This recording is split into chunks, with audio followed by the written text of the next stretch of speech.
పల్లి ప్రశాంత్ నగర్లో గల శంకర్ ఇంపెక్స్ కాపర్ రీసైక్లింగ్ యూనిట్లో తెల్లవారుజామున అగ్ని ప్రమాదం జరిగింది. ప్రమాదంలో ₹1 కోటి విలువ చేసే కాపర్ స్కాప్ అగ్నికి ఆహుతైంది.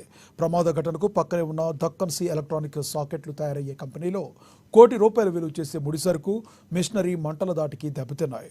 మంటలను గమనించిన స్థానికులు అగ్నిమాపక సిబ్బందికి సమాచారం ఇవ్వడంతో అగ్నిమాపక సిబ్బంది ఫైర్ ఇంజన్ల సహాయంతో మంటలను ఆర్పివేశారు. షార్ట్ సర్క్యూట్ కారణంగా అగ్ని ప్రమాదం జరిగి ఉండవచ్చునని పోలీసులు భావిస్తున్నారు. అగ్ని ప్రమాదం సంభవించిన దృశ్యాలు సీసీ కెమెరాలో రికార్డయ్యాయి.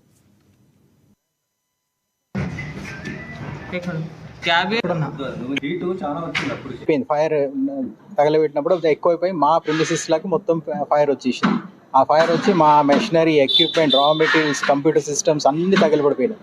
Almost more than 1 crore worth loss అయిపోయింది మాకు. ఇప్పుడు ఇంతమంది ఎంప్లాయీస్ ఉంటారు, అది డే టైంలో గిట్లా అయ్యి ఉంటే మా ఇంతమంది లైఫ్స్ రిస్క్లో పడుతుంటాయి కదా. ఇప్పుడు గతంలో కూడా మేము అట్లా కాలుస్తున్నారు అని చెప్పి కంప్లైంట్ ఇస్తే వీళ్ళు పొల్యూషన్ వాళ్ళు వచ్చి వార్నింగ్ ఇస్తే ఆ టైంకి వాళ్ళు ఏదో కొన్ని రోజులు 1 వీక్ ఆపుతుండే మళ్ళీ మొదలు పెడుతుండే.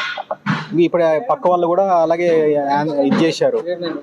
పక్క కంపెనీస్ వాళ్ళు కంప్లైంట్ ఇచ్చారు కానీ ఏం చేయలేదు. వాళ్ళు కంపెనీలో పనిచేస్తాము మేము. ఇక్కడ 4 సంవత్సరాల నుంచి వాళ్ళకి చెప్తూనే ఉన్నాం, పక్కకి కాలబెట్టకండి అంటే వాళ్ళు రోజు కాలబెడతారు. 2 రోజులకు ఒకసారి కాలబెట్టిన 4 సంవత్సరాలు కాలబెట్టలేదు అన్నారు. మళ్ళీ మొండ నుంచి ఫుల్ మంట ముందే ఎండాకాలం ఎంత జర్ర తగిలి ఫుల్ కంపెనీ అంతా కాలిపోయింది. మా సార్ మొండ నుంచి అన్ని మెటీరియల్ తెచ్చి పెట్టింది. మేము ఎంత లాస్ అయినా మా బతికేంటి ఇప్పుడు మీరే చెప్పండి. ఇది రెడ్ జోన్ ఏరియాలో ఉండాల్సింది, దాన్ని ఒక ఫర్నెస్లో వేసి దాన్ని ప్రాసెస్ చేసుకోవాల్సింది.